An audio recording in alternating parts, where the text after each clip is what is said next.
ونتوكل عليه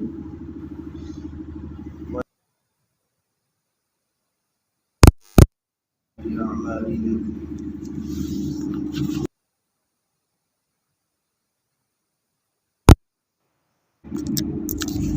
ونشهد أن لا إله إلا الله وحده لا شريك له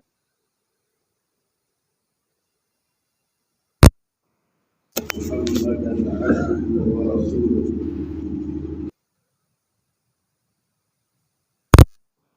محمد وآله وأصحابه وأزواجه وذرياته وبارك وسلم. أعوذ بالله من الشيطان الرجيم. بسم الله الرحمن الرحيم. واعلموا أنما غنمتم من شيء فأن لله خمسه وللرسول ولذي القربى واليتامى والمساكين وابن السبيل إن كنتم آمنتم بالله وما أنزلنا على عبدنا يوم الفرقان يوم التقى الجمعان والله على كل شيء قدير. إذ أنتم بالعدوة الدنيا وهم بالعدوة القصوى والركب أسفل منكم ولو تباعدتم لاختلفتم في الميعاد ولكن ليقضي الله أمرا كان مفعولا ليهلك من هلك عن بينة ويحيى من حي عن بينة وإن الله لسميع عليم. صدق اللہ العظیم. بزرگوں اور بھائیوں، سورہ انفال کے بالکل ابتدا میں شروع میں مال غنیمت کس کا حق ہے، اس میں کس کو تصرف کا حق اللہ تعالیٰ نے دیا ہے، یہ بیان تھا. یسألونک عن الانفال قل الانفال للہ والرسول، وہاں آ چکا ہے. اسی کی تفصیل سمجھو آج کی آیات میں. مسلمانوں کو بتایا جا رہا ہے کہ غنیمت کے طور پر جو کچھ حاصل ہوگا اس کا 5واں حصہ اللہ کا ہے، اللہ اور رسول کا ہے. اسی طرح رسول کے قرابت داروں کا ہے، رشتہ داروں کا ہے. 5واں حصہ مسکینوں کا اور مسافروں کا ہے. سمجھنے کے لیے یوں کہہ لیجیے، جتنا بھی مال غنیمت حاصل ہوگا اس کے 5 حصے شروع میں کریں گے. ایک حصہ رسول اللہ صلی اللہ علیہ وسلم کا ہے، اس میں وہ اپنا بھی نکالیں گے، رشتہ داروں کا حصہ بھی لگائیں گے، پھر مسافروں کا اور مسکینوں کا، یتیموں کا، ان کا بھی حصہ اس میں سے 5 میں سے، یعنی 5 حصے کے بھی 5 حصے بنتے ہیں. جو 5 شروع میں تقسیم کیے گئے تھے ان میں سے ایک حصہ تو رسول کا نام ہو گیا، اس ایک حصے کے 5 حصے بنتے ہیں، بھی تفصیل آ جائے گی ترجمے. اور جو 4 حصے بچے ہیں وہ مجاہدین کے ہیں، جو جہاد کرنے میں شریک ہوں گے، اپنی جان خطرے میں ڈالیں گے. فتح ہو جانے کے بعد جو مال بچ رہا ہے وہ مجاہدوں میں تقسیم ہو جائے گا 4 حصے. وَاعْلَمُوا، یاد رکھو، جان لو، انما غنمتم من شیء، جو کچھ بھی تم کو غنیمت حاصل ہو. یہاں رک کر سمجھ لینا چاہیے، مال غنیمت کا حلال ہونا اس امت کی خصوصیات میں سے ہے. پہلی امتوں کے لیے مال غنیمت حلال نہیں رہتا تھا، یعنی کافروں سے مقابلہ ہوتا تھا. کافروں کا جو مال مسلمانوں کے ہاتھ میں آتا ہے اس کو مال غنیمت کہتے ہیں. تو اس کا استعمال کرنا مسلمانوں کے لیے جائز اور حلال نہیں ہوتا تھا پہلے. اللہ تعالیٰ نے اس امت کے لیے مال غنیمت کو حلال قرار دیا ہے، اور اس کی وجہ شاہ ولی اللہ محدث دہلوی رحمۃ اللہ علیہ نے یہ بیان فرمائی ہے کہ پہلی امتوں میں جہاد وقتی طور پر ہوتا تھا، وقتی طور پر چند دنوں کے لیے، اور اس امت میں جہاد قیامت تک کے لیے. الجہاد ماضٍ الی یوم القیامہ، رسول اللہ نے ارشاد فرمایا قیامت تک جہاد چلتا رہے گا. جب اس امت میں جہاد قیامت تک ہے تو مجاہدین کے لیے صرفے کے لیے خرچے کے طور پر کچھ تو چاہیے. کچھ ایسے بھی سرفروش ہوں گے جو اپنی پوری زندگی جہاد میں لگا دیں گے، تو ان کے خرچے کے لیے، گزارے کے لیے کچھ چاہیے. اس لیے اللہ تعالیٰ نے خاص فضل فرما کر اس امت کے لیے مال غنیمت کو حلال کر دیا ہے. اور پہلی امتوں پر حرام رہا، اس لیے کہ وقتی طور پر جہاد ہوتا تھا، جہاد ختم ہو گیا، مجاہدین فارغ ہیں، خوب کمائیں کھائیں کچھ بھی کریں، تو اس امت میں چونکہ جہاد قیامت تک چلے گا، اس لیے اس کے صلے میں مال غنیمت حلال کر دیا گیا۔ وَاعْلَمُوا جان لو کہ جو کچھ بھی تم مال غنیمت حاصل کرو، فَأَنَّ لِلَّهِ خُمُسَهُ تو اس کا پانچواں، خُمُسَهُ تو اس کا پانچواں اللہ کے لیے اور رسول کے لیے۔ اللہ کے لیے ہونے کا مطلب یہ نہیں کہ اللہ کو بھی دینا ہے۔ محدثین اور مفسرین لکھتے ہیں کہ اللہ کا تذکرہ یہاں تبرک کے طور پر ہے، اور یہ بتانے کے لیے کہ اصل ملکیت تو اللہ کی ہی ہے، وہ اللہ تمہیں حق دے رہا ہے کہ اس کے مال میں سے تم فلاں فلاں طریقے سے فائدہ اٹھا سکتے ہو، تو یہاں تبرک کے لیے اللہ کا ذکر ہے۔ فَأَنَّ لِلَّهِ تو یاد رکھو کہ جو کچھ غنیمت تمہیں حاصل ہوگی اس کا پانچواں اللہ اور رسول کے لیے، وَلِذِي الْقُرْبَى وَالْيَتَامَى وَالْمَسَاكِينِ وَابْنِ السَّبِيلِ رسول کے قرابت داروں کے لیے، وَلِذِي الْقُرْبَى جو رسول اللہ صلی اللہ علیہ وسلم کے رشتہ دار ہیں اور مومن ہیں، ان کو بھی وہیں سے دیا جائے گا پانچویں حصے میں سے۔ وَالْيَتَامَى مسکینوں کو، یتیموں کو، والمساکین غریب اور محتاجوں کو، وابن السبیل اور مسافروں کو، یعنی کل مال کا جو پانچواں حصہ نکلے گا اس کو پھر 5 حصوں میں بانٹ دیں گے، ان میں سے ایک حصہ رسول کا، باقی 4 ان کے لیے ہیں، رشتہ داروں کے لیے، یتیموں کے لیے، مسکینوں کے لیے اور مسافروں کے لیے۔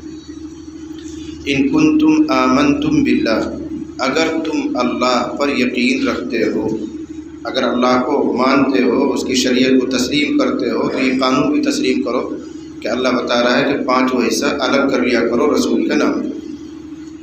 اگر تم اللہ پر ایمان لاتے ہو، وما انزلنا علی عبدنا اور اگر تم ایمان رکھتے ہو اس پر جو ہم نے اپنے بندے پر نازل کیا تھا فیصلے کے دن۔ فیصلے کے دن سے مراد ہے بدر کا دن، جس نے حق اور باطل میں فرق کر دیا تھا۔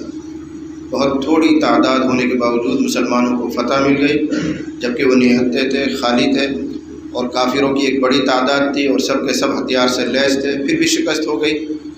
اور اس سے بڑھ کر یہ جب مکہ والے روانہ ہوئے تھے تو خانہ کعبہ کا غلاف پکڑ کر دعا کی تھی، جو حق پر ہو وہ بچ جائے، جو باطل پر ہے وہ تباہ ہو جائے، تو ان کی دعا قبول ہوئی۔ تو یوم الفرقان کہا گیا ہے بدر کے دن کو، اس نے حق اور باطل کا فرق کر دیا تھا۔ تو اگر تم اللہ پر ایمان رکھتے ہو اور اس چیز پر بھی ایمان رکھتے ہو جو اللہ نے اپنے بندے پر نازل کی تھی، یوم الفرقان، فرقان یعنی فیصلے کے دن، کیا نازل کی؟ تائید غیبی، ایسے فرشتوں کا نزول، اس پر اگر تمہارا یقین ہے کہ جو کچھ ہوا ہے اللہ کی قوت سے ہوا ہے۔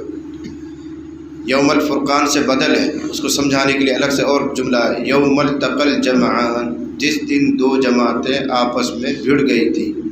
یوم التقى الجمعان، جس دن 2 جماعتیں، کافروں کی ایک جماعت، مسلمانوں کی ایک جماعت، 313 ادھر 950 ہزار، یہ آپس میں بھڑ گئی تھی، وہی دن یوم الفرقان ہے۔ واللہ علی کل شیء قدیر، اللہ ہر چیز پر قادر ہے، ہر چیز پر قادر ہے، شکست پر بھی، فتح پر بھی۔ اللہ نے شکست دی، مکہ والوں کو فتح دے دی، مدینہ والوں کو، اللہ ہر چیز پر قادر ہے۔ اذ انتم بالعدوۃ الدنیا وهم بالعدوۃ القصوى والركب اسفل منكم، جہاں جنگ واقع ہوئی ہے بدر کے میدان میں، اس کا ذرا سا ماحول بیان کیا جا رہا ہے مسلمانوں کے لیے، تاکہ مسلمان شکر گزار ہو جائے کہ ظاہری اعتبار سے جنگی مصلحتوں کے خلاف تھا وہاں رہ کر جنگ کرنا، پھر بھی اللہ نے محض اپنی قوت اور طاقت سے فتح دی۔ کس طرح نقشہ بیان کیا ہے؟ ظاہر بات ہم یہاں اتنی دور بیٹھ کر آپ کو نہیں سمجھا سکتے، لفظوں میں جو آیا ہو وہ سمجھ لیجیے۔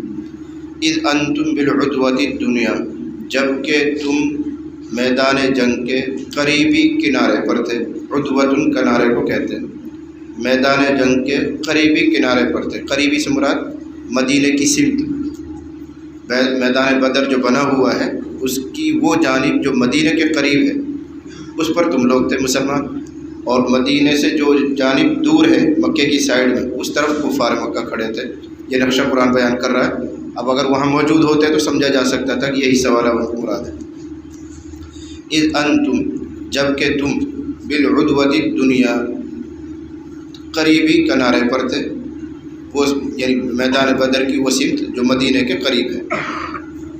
وہم بالعدوۃ القصویٰ، اور وہ دور والے کنارے پر تھے۔ اس قریبی کنارے پر مسلمان تھے، اشارہ کیا کہ جنگی مصلحت کے اعتبار سے یہاں پر قیام بالکل نامناسب تھا۔ یہ نشیبی علاقہ تھا، نچلا، اور مکہ والے جس پر کھڑے ہوئے تھے وہ اونچا حصہ تھا، تو جو فوج اوپر رہے گی وہ جیتے گی، وہاں سے پتھر بھی ماریں گے تو بھی جا کے دشمن کو لگے گا۔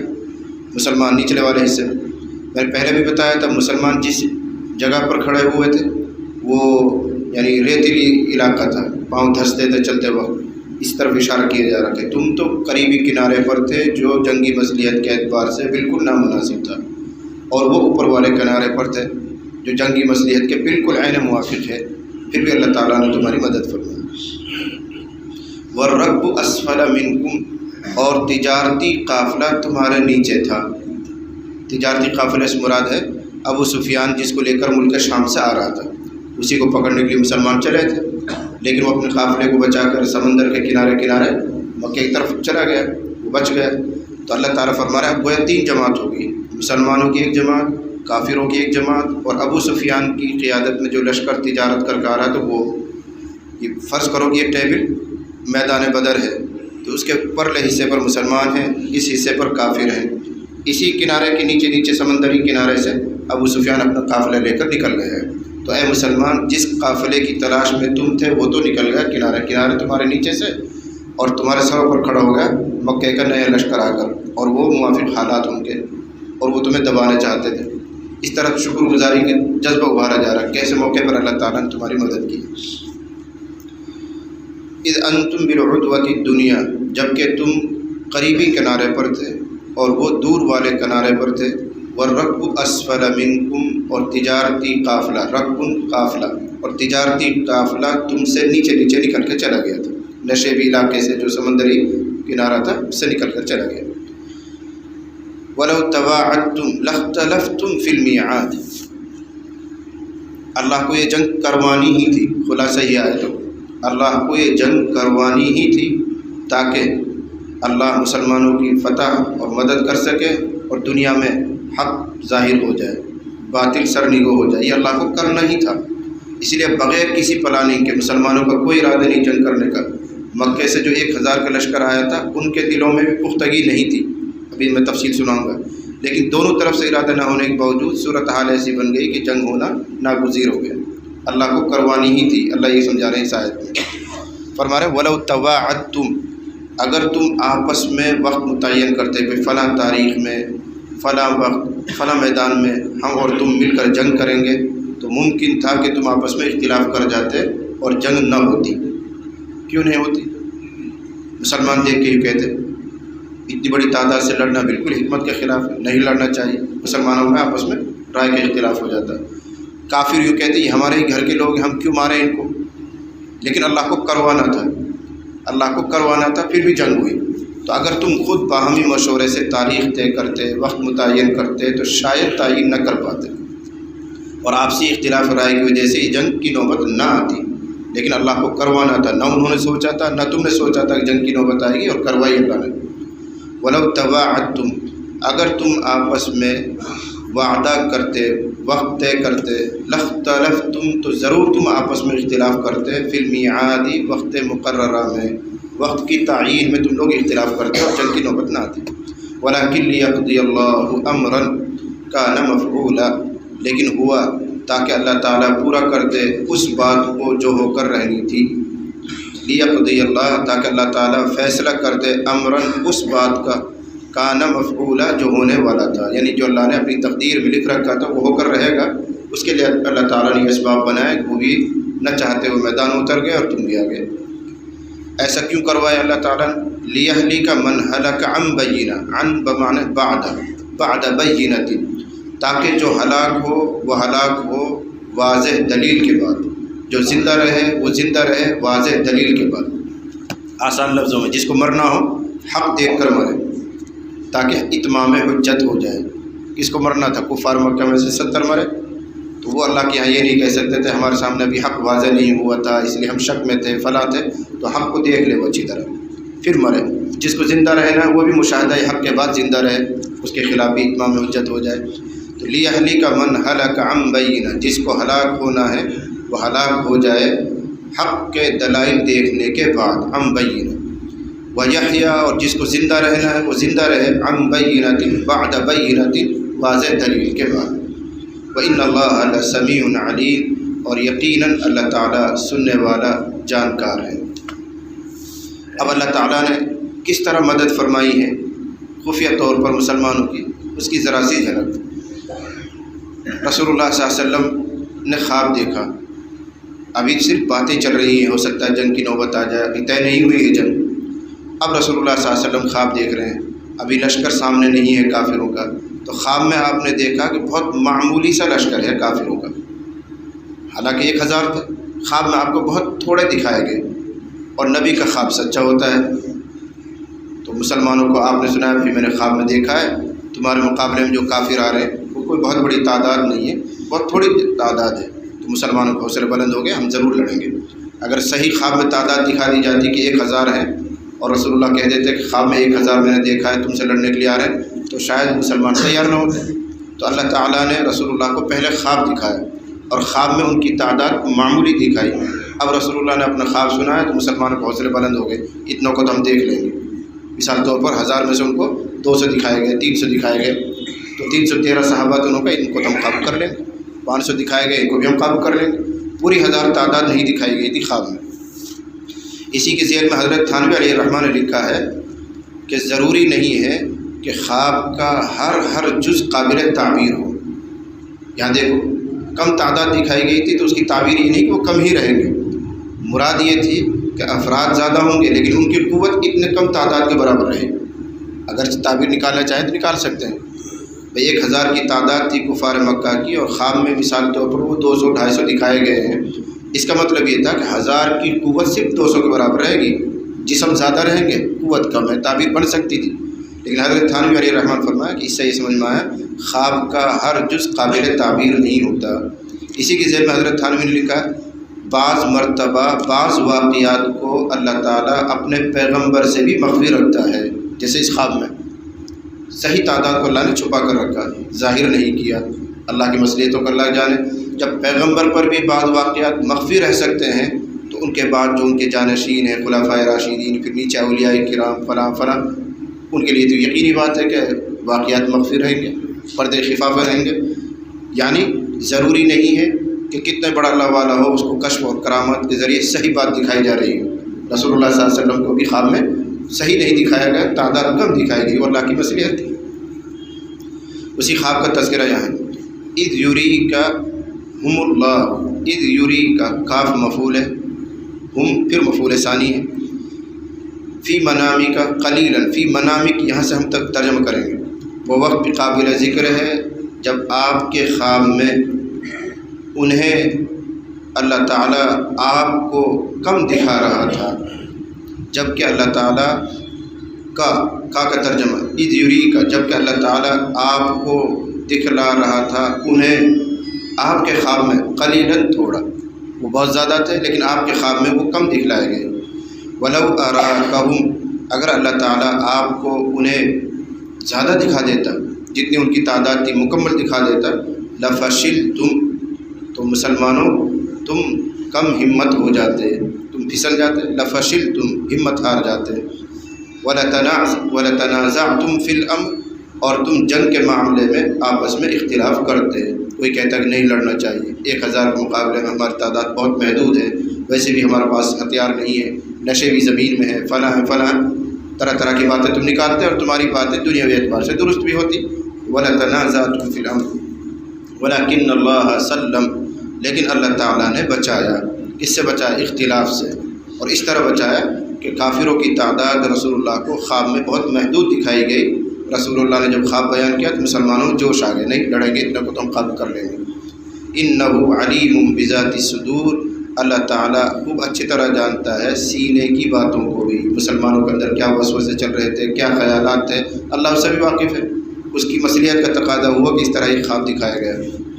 یہ تو وہ خواب کا قصہ، یہی صورتحال بیداری میں پیش آئی۔ پھر اگلی آیت میں اس کا بیان ہے کہ جب سب بندیاں ہو رہی تھی تو دونوں طرف سے لشکر آپس میں ایک دوسرے کو دیکھ رہا ہے جب سامنے آمنے ہے تو مسلمانوں کو کافروں کی تعداد تھوڑی نظر آ رہی، یہاں تک کہ ایک صحابی دوسرے صحابی سے کونی مار کے کہہ رہا تھا یہ زیادہ سے زیادہ 70 ایک ہوں گے، یہ جو سامنے کھڑے ہوئے 70 آدمی ہوں گے، تو وہ دوسرا ساتھی کہہ رہا 70 نہیں تو 100 ہی ہے، بس اس سے زیادہ تو ہے نہیں۔ اللہ تعالیٰ نے اتنی محدود کم تعداد کر کے بیداری میں دکھائی۔ ایسے ہی مسلمانوں کی تعداد شروع میں کم دکھائی، جب ابھی ترتیب لگ رہی ہے، کافر دیکھ رہے ہیں مسلمان، ارے یہ تو بالکل 150 ہی 200 ہی، ان کو تو ہم چبا جائیں گے، ان کو اپنی تعداد تو معلوم ہے 1000 ہے اور ہمارے سامنے مسلمان 100 ہی کھڑا ہے، تو ادھر بھی کم دکھا دیا ادھر بھی کم دکھا دیا تاکہ کافر بھی ہمت نہ ہارے، وہ بھی جم کر میدان میں رہے، مسلمان بھی ہمت نہ ہارے۔ پھر جب جھڑپ شروع ہوئی، جنگ شروع ہوئی، تو اللہ تعالیٰ نے دوسری طرح مدد فرمائی کہ مسلمانوں کی تعداد اب زیادہ کر کے دکھائی کافروں کو، تو میدان چھوڑ کے بھاگ بھی نہیں سکتے اور ویسے وہ پست ہمت ہو جائیں گے، اتنی بڑی تعداد، اب بھاگے تو بھاگے کیسے، بھاگیں تو بھی شکست، نہ بھاگے تو بھی شکست، تو ان کو اب جنگ شروع ہونے کے بعد مسلمانوں کی تعداد زیادہ کر کے اللہ تعالیٰ نے دکھلائی۔ یہ روحانی اعتبار سے اللہ تعالیٰ اس لشکر کی مدد فرما رہا ہے۔ وَإِذْ يُرِيكُمُوهُمْ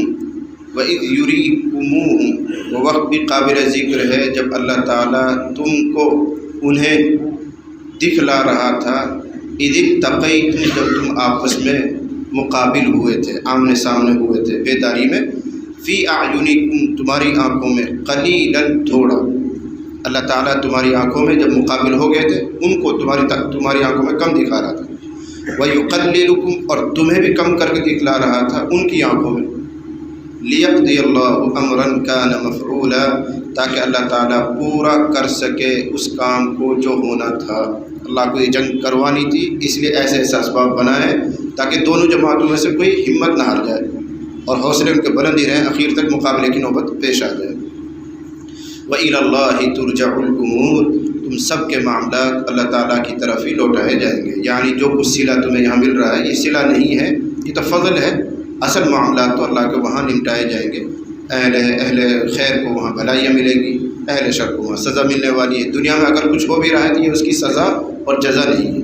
وَإِلَى اللَّهِ تُرْجَعُ الْأُمُورُ اب کچھ ہدایات دی جا رہی ہیں، جہاد قیامت تک کے لیے چلے گا، کافروں سے مقابلہ ہمیشہ ہوتا رہے گا، تو دوران جنگ جہاد کے لیے کن باتوں کا خاص لحاظ کرنا ہے مسلمانوں کو، ان چیزوں کی ہدایت دی گئی۔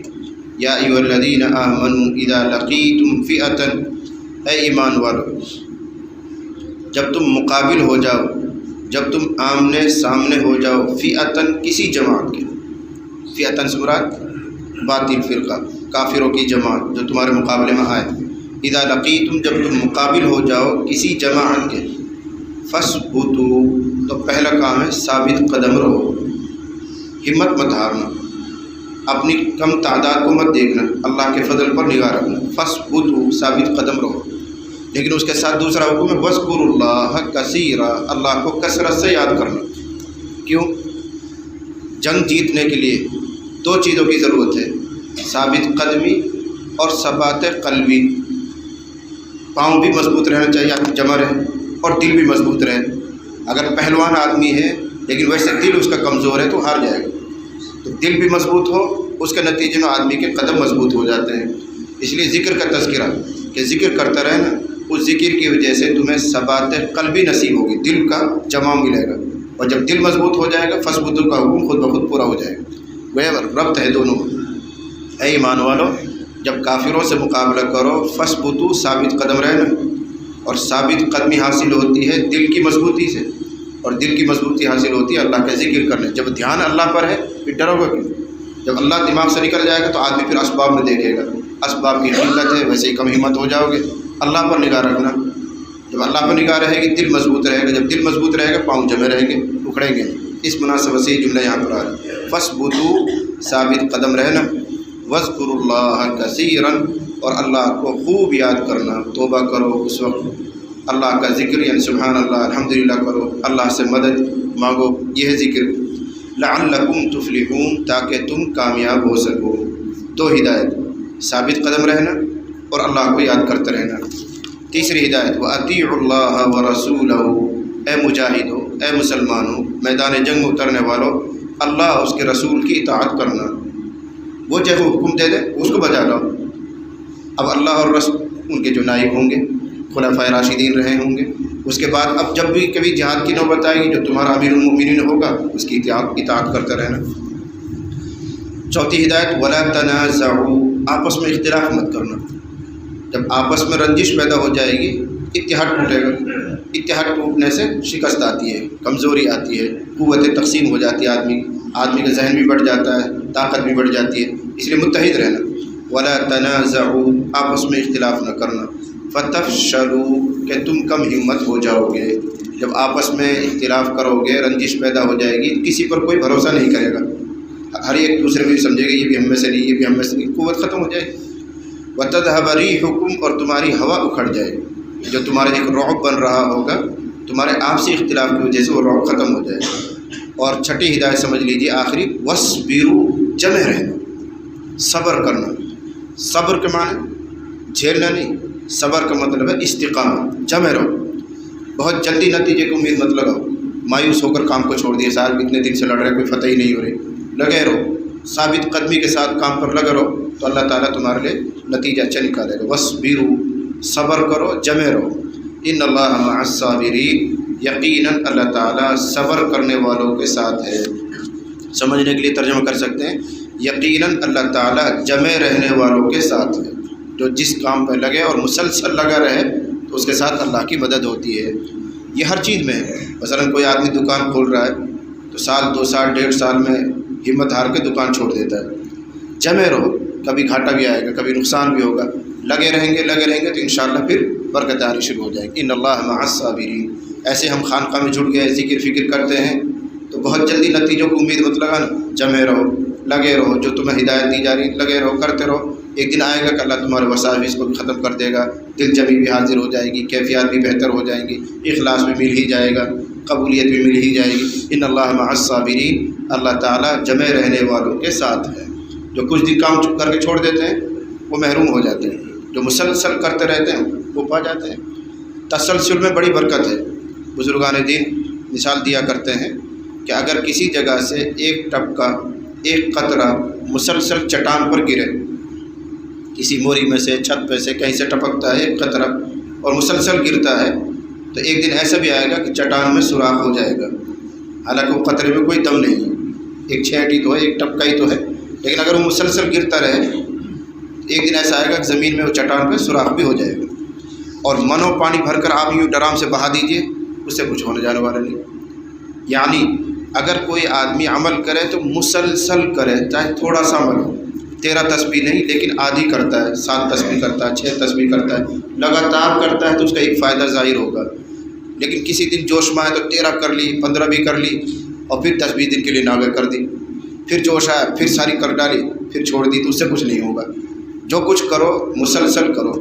بخاری شریف میں بھی ہے خیر العمل ما دیم علیہ، بہترین عمل وہ ہے جس پر مداومت کی جائے، ہمیشگی کی جائے، وَإِن قَلَّ، اگرچہ وہ عمل تھوڑا ہی کیوں نہ ہو، چاہے تھوڑا ہی کیوں نہ ہو۔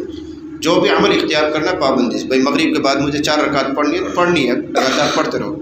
یہ 4 رکعت بہتر ہیں ان سینکڑوں رکعتوں سے جو کبھی پڑھی گئی، جوش میں 2-4 دن پڑھی گئی پھر چھوڑ دی، ان سے بہتر یہ ہے کہ 4 رکعت مسلسل پڑھے آدمی۔ ایسی تلاوت کرنی ہے تو مسلسل کرنی ہے، چاہے آدھا پارہ ہی پڑھو، روزانہ پڑھیں گے، لیکن کبھی جوش میں آتا ہے تو روزانہ 2-4 پارہ پڑھے، 10-20 دن پابندی کی پھر چھوڑ دیا، وہ لا حاصل ہے۔ تو ان اللہ مع الصابرین، اللہ تعالیٰ جمع رہنے والوں کے ساتھ ہے، جو کسی بھی عمل پر جمتے ہیں اللہ پھر ان کے ساتھ ہوتا ہے۔ یہ ہدایات دی گئی کہ ثابت قدمی اختیار کرو، اللہ کو کثرت سے یاد کرو، بنیادی چیز ہے امیر المؤمنین جو بھی تمہارا طے ہوگا وقت پر اس کی اطاعت کرتے رہنا، آپسی اختلاف کا شکار مت ہونا، اور جو کچھ کرو جم کر کرو۔ یہ ہدایت گویا مجاہدین کو دی گئی۔ اس کے مقابل کفار کا جو لشکر مکے سے آیا تھا وہ کس انداز سے نکلا تھا اس کو ذکر کر کے کہہ رہے ہیں، اے مسلمانوں ایسے مت کیا کرو جیسے ان لوگوں نے کیا تھا۔ وَلَا تَكُونُوا كَالَّذِينَ خَرَجُوا مِن دِيَارِهِمْ بَطَرًا وَرِئَاءَ النَّاسِ وَيَصُدُّونَ عَن سَبِيلِ اللَّهِ، اور ان لوگوں کی طرح نہ ہو جاؤ جو نکلے تھے اپنے گھروں سے اتراتے ہوئے، بطرًا وَرِئَاءَ النَّاسِ، لوگوں کو دکھلانے کے لیے، وَيَصُدُّونَ عَن سَبِيلِ اللَّهِ، اور راہ خدا سے لوگوں کو روکتے ہوئے۔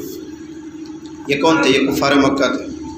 ابو سفیان جب اپنے لشکر کو بچا کر سمندر کے کنارے کنارے دور نکل گیا، خطرہ ٹل گیا، تو اس نے اطلاع کروائی ابو جہل کے پاس کہ تم بھی واپس آ جاؤ، ہم لوگ بچ گئے، مال بھی بچ گیا، آدمی بھی بچ گیا، اب لڑنے سے کچھ فائدہ نہیں ہے، لشکر لے کر واپس آ جاؤ۔ اس نے کہا نہیں، ہم اپنی شان دکھائیں گے عرب کے لوگوں کو، اور روزانہ ہم اتنے اونٹ ذبح کیا کریں گے، گانا گائیں گے، ناچیں گے، تاکہ لوگوں کو پتہ چلے کہ ہماری کیا شان ہے اور کیا قوت ہے۔ یہ ہے وہ بطرا ورئاء الناس، اس طرح نہ کیا کرو، جو کچھ کرو اللہ کے لیے کرو، دکھلاوا مقصد نہیں، اطرانا مقصد نہیں۔ اللہ کی نعمتوں کی جب بارش شروع ہونے لگے، چاہے ظاہری نعمتیں ہوں یا باطنی نعمتیں ہوں، تو آدمی اتنا ہی جھکتا چلا جائے، تواضع اختیار کرے۔ اطراحٹ اللہ کو پسند نہیں ہے، بنیادی بات، اللہ کو اطراحٹ پسند نہیں ہے، بلکہ شکر گزار ہوتا چلا جائے بندہ۔ جیسے قلبی کیفیات بہت اچھی ہو رہی ہیں، عبادات میں بڑا جی لگ رہا ہے، تو آدمی کو تواضع اختیار کرنی ہے، اطراء نہیں کہ آج کل تو میں اتنا بزرگ ہوگا، مجھ جیسے کوئی بھی نہیں ہے، تو یہ اطراحٹ اللہ کو پسند نہیں ہے، اللہ اس کو بھی سلب کر لے گا۔ یا دنیاوی نعمتیں آنے لگ جائیں، پیسہ آنے لگا تو بھی آدمی سے کنٹرول سے باہر ہو جاتا ہے، وہاں بھی ضبط کرنا ہے، وہی تواضع، بات چیت کا انداز وہی رہنا چاہیے، رہن سہن کا انداز وہی رہنا چاہیے۔ اطراحٹ اللہ کو پسند نہیں ہوتی۔ تو ظاہری یا باطنی جو بھی نعمتیں ملیں، ان پر اللہ تعالیٰ کا شکر گزار ہو کر آدمی تواضع اختیار کرے۔ وَلَا تَكُونُوا كَالَّذِينَ خَرَجُوا، اور ان لوگوں کی طرح نہ ہو جاؤ جو مکے سے نکلے تھے، اپنے دیار گھروں سے نکلے تھے، اتراتے ہوئے، لوگوں کو دکھلاوا کرتے ہوئے، وَيَصُدُّونَ عَن سَبِيلِ اللَّهِ، اور راہ خدا سے لوگوں کو روکنے کے لیے۔ وَاللَّهُ بِمَا يَعْمَلُونَ مُحِيطٌ، اللہ ان کے کاموں کا احاطہ کیا ہوا ہے، جو کچھ وہ کر رہے تھے اللہ کو سب معلوم تھا، اس لیے ان کی شکست ہو گئی۔ ایک واقعہ اور پیش آیا، جب مکہ والے مکے سے نکل رہے تھے، ابو جہل اور ان کے ساتھ یہ 950 آدمیوں کا لشکر تھا، نکل رہے تھے، تو ایک خطرہ ان کو لاحق ہوا کہ راستے میں قبیلہ بنو کنانہ ایک قبیلہ تھا، ان سے قریش کی نوک جھونک رہتی تھی، پرانے زمانے سے دوری بنی ہوئی تھی۔ اب جس راستے سے ان کو بدر پہنچنا تھا، اس راستے میں ان کا قبیلہ پڑتا ہے، تو ابو جہل کو بھی اور اس کے لشکر کو بھی یہ ڈر لگا ہوا تھا کہیں ایسا نہ ہو کہ اس موقع سے فائدہ اٹھا کر یہ بنو کنانہ ہمارے اوپر حملہ کر دے، اور جب ہم مسلمانوں سے لڑ رہے ہوں گے بدر میں، کہیں یہ نہ ہو کہ خفیہ سازش کر کے یہ محمد رسول اللہ کے ساتھ جڑ جائیں اور ہمارا کام تمام کر دیں۔ بہرحال دشمن سے تو ڈر لگا ہی رہتا آدمی کو، تو ابو جہل کو اور ان کو سب کو ڈر تھا کہیں یہ بغاوت نہ کرتے ہیں، یہ لوگ ان کے ساتھ نہ جڑ جائیں، یا یہ کہ خود ہی ہمارے اوپر حملہ نہ کر دیں، یہ ڈر لگا ہوا تھا۔ تو شیطان مردود وہ جانتا ہے، تو وہ آیا، اور کس طرح آیا؟ سراقہ بن مالک کی شکل میں، انسانی شکل میں آیا، جو بنو کنانہ قبیلہ اس کا سردار تھا سراقہ، تو اس کی شکل میں ابو جہل اور اس کے لشکر کے پاس آیا اور کہنے لگا ڈرو نہیں، ہم بھی تمہارے ساتھ ہیں اور ہم تمہاری حمایت کریں گے، اور اپنے ساتھ فوج کو لے کر آیا۔ وہ شیطان دوسرے ہوں گے، وہ بھی انسانی شکل میں آیا، تو گویا اب شیطان سراقہ بن مالک کی شکل میں اپنے ساتھ بہت سارا لشکر لے کر آیا اور کہنے لگا ہم سے ڈرو نہیں، ہم بنو کنانہ کا آدمی ہیں اور ہم بھی تمہارے ساتھ ہیں، آپسی لڑائی ہماری اپنی جگہ پر ہے، لیکن محمد رسول اللہ سے لڑائی میں ہم اور تم سب برابر ہیں۔ وہ لا الہ الا اللہ کی دعوت دیتا، ہم بھی اس سے اتفاق نہیں کرتے، اس بارے میں ہم تمہارے ساتھ ہیں، حمایت دیں گے، چلو۔ تو جو خطرہ تھا ابو جہل کو وہ بھی ٹل گئے، اور شیطان ان کے ساتھ چلا، اور میدان بدر میں جب سب بندیاں ہو رہی تو اس وقت بھی وہ شریک ہیں، لیکن جب اس نے دیکھا کہ اب جنگ شروع ہو رہی ہے، اور اس نے کچھ آثار ایسے دیکھے، فرشتوں کو انہوں نے دیکھا کہ اتر رہے ہیں، اب وہاں سے وہ بھاگا۔ لوگوں نے اس کو پکارا، کہاں جا رہا سراقہ، کہاں جاتا، رک رک، تو میں جا رہا ہوں، میں بری ہوں، میرا تم سے کوئی تعلق نہیں ہے، انی ارا ما لا ترون، مجھے تو وہ سب دیکھ رہا جو تمہیں نہیں دکھائی دے رہا، یہ دیکھ فرشتہ آ رہے ہیں بڑے بڑے، میں نہیں ٹھہرتا، بھاگ گیا میدان چھوڑ کر۔ اس کے ذریعے ایک حقیقت کا اظہار کیا اللہ تعالیٰ نے کہ یہی ہر انسان کی زندگی میں ہے کہ شیطان اس کو گناہ پر آمادہ کرتا ہے، کنارے تک لاتا ہے، جب قریب آتا ہے پیچھے ہٹ جاتا ہے شیطان، اور انسان کو گناہ میں مبتلا کر جاتا ہے۔ جیسے وہاں ابو جہل کو مروا گیا، میدان تک لے آیا بہکا کہ میں تمہارے ساتھ رہوں گا اور یوں رہوں گا، یوں کروں گا۔ ایسے ہی نفسانیت پر غالب ہو کر شیطان گناہ کرواتا ہے، عین موقع پہ پیچھے ہٹ جاتا ہے اور یوں کہتا ہے میں نے تھوڑی کہا تھا تجھ سے تو گناہ کر، خود ہی کر لیا تو نہ، ایک حقیقت کا اظہار کروایا۔ وَإِذْ زَيَّنَ لَهُمُ الشَّيْطَانُ أَعْمَالَهُمْ، وہ وقت بھی یاد کرنے کے قابل ہے جب شیطان نے ان کے لیے خوشنما کر دیا تھا، مزین کر دیا تھا اعمالہم ان کے کرتوتوں کو، ان کے کاموں کو. یعنی ابو جہل کو، اس کے لشکر کو ایسے لگ رہا تھا کہ جو کچھ ہم کرنے جا رہے ہیں اچھا کام کرنے جا رہے ہیں. وقال اور شیطان نے کہا لا غالب لکم اليوم من الناس، آج تم پر لوگوں میں سے کوئی غالب آنے والا نہیں ہے. آج تو تمہاری جماعت بہت بڑی ہے، ہمارا قبیلہ بھی تمہارے ساتھ رہے گا، کوئی تم پر غالب آنے والا نہیں. وَإِنِّي جَارٌ لَكُمْ، میں بھی تمہارا حمایتی ہوں. شیطان کی شکل میں نہیں کہہ رہا تھا، سراقہ کی شکل میں کہہ رہا ہم بھی تمہارے ساتھ ہیں، چلو. وَإِنِّي جَارٌ لَكُمْ فَلَمَّا تَرَاءَتِ الْفِئَتَانِ، جب دونوں جماعتوں نے آپس میں ایک دوسرے کو دیکھا. تراءت الفئتان، کافروں کی جماعت، مسلمانوں کی جماعت، جب آپس میں ایک دوسرے کو دیکھا یعنی آمنے سامنے ہوا. جب دونوں جماعتوں کا آمنے سامنے ہوا نکس علی عقبیہ، تو ایڑیوں کے بل الٹا بھاگا شیطان. نکس علی عقبیہ وقال، اور کہتا تھا انی بریء منکم، میں تم سے بے تعلق ہوں، میرا تم سے کوئی رشتہ نہیں، کوئی تعلق نہیں. میدان چھوڑ کر بھاگا. جب اس کو پکارا تو کہہ رہا انی اری ما لا ترون، میں وہ دیکھتا ہوں جو تم نہیں دیکھ پا رہے. مجھے دکھ رہا ہے کہ جبرائیل آ رہے ہیں، مجھے دیکھ رہے ہیں کہ یہ فرشتہ آ رہے ہیں، یا ظاہری آثار لگ رہے ہیں کہ تم لوگ ہارو گے، محمد رسول اللہ جیتیں گے. انی اری ما لا ترون انی اخاف اللہ، مجھے اللہ کا خوف ہے، میں اللہ سے ڈرتا ہوں. انی اخاف اللہ کا کیا مطلب؟ شیطان اللہ سے تھوڑی ڈرتا ہے. حضرت تھانوی علیہ الرحمہ نے لکھا ہے کہ دو چیز الگ الگ، ایک طبعی خوف، ایک ایمانی خوف. طبعی خوف کسی کافر میں بھی ہو سکتا ہے، یہ شیطان میں. انی اخاف اللہ، اللہ کی قدرت کو، اللہ کی قہر کو، غضب کو وہ بھی جانتا تھا، اس لیے کہہ رہا میں اللہ سے ڈرتا ہوں. لیکن ایمانی خوف نہیں ہے کہ جس کی وجہ سے آدمی باز آ جاتا ہے، گناہوں سے رک جاتا ہے. طبعاً کسی کی طاقت کا استحضار وہ الگ چیز ہے. تو اللہ کی طاقت کا استحضار تو شیطان کو بھی ہے کہ اللہ سب سے بڑا ہے، اللہ کے پاس طاقت سب سے بڑی ہے. اس کو کہہ رہا طبعاً مجھے اللہ کا خوف ہے. انی اخاف اللہ، میدان چھوڑ کر بھاگ گیا.